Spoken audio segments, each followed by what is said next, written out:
Clients order billiard tables much like they would custom design furniture. They pick the table style, colors, the type of wood, and its lacquer and stain. The tables come in maple, walnut, mahogany, cherry, and the most popular, oak.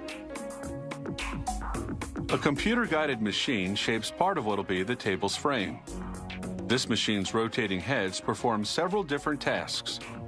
A profiling head carves the angle of part of the frame. A routering head creates the table's decorative grooves. And a drilling head makes holes for bolts to fit through. 6 wood components called rails will surround the playing surface. They have diamond-shaped carvings that'll become visual markers for the players. After spraying the rails with glue, a worker inserts 18 metal nuts. They'll be used later to secure the rails to the playing surface.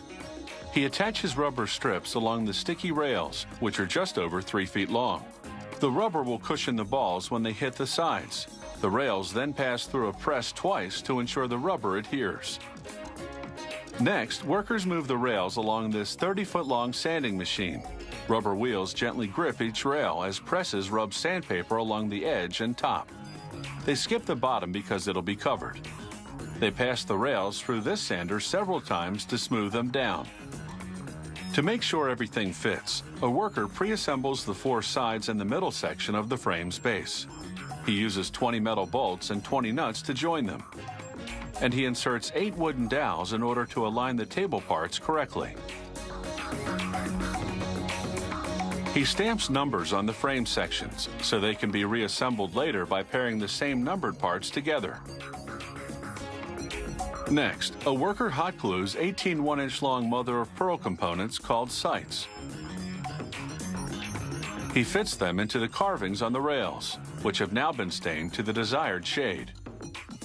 He taps them into place using a hammer and a block made of synthetic resin. This way, he won't damage the rail. A worker then lines the rubber part of the rail with cloth made of wool and nylon.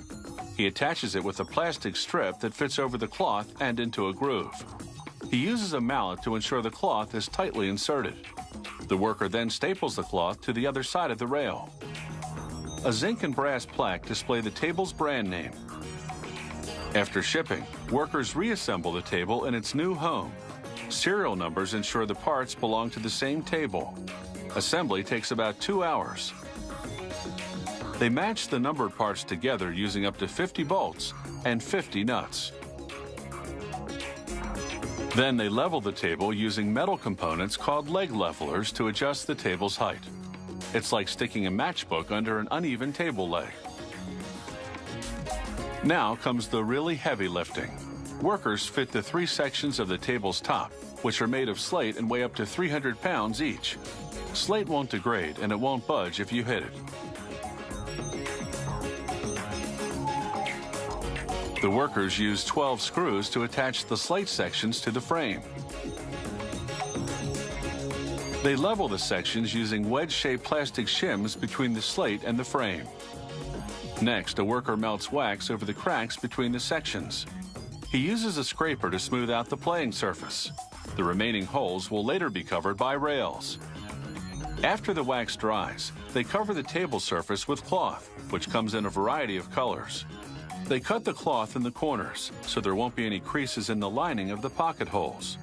They staple the cloth to wood strips under the slate.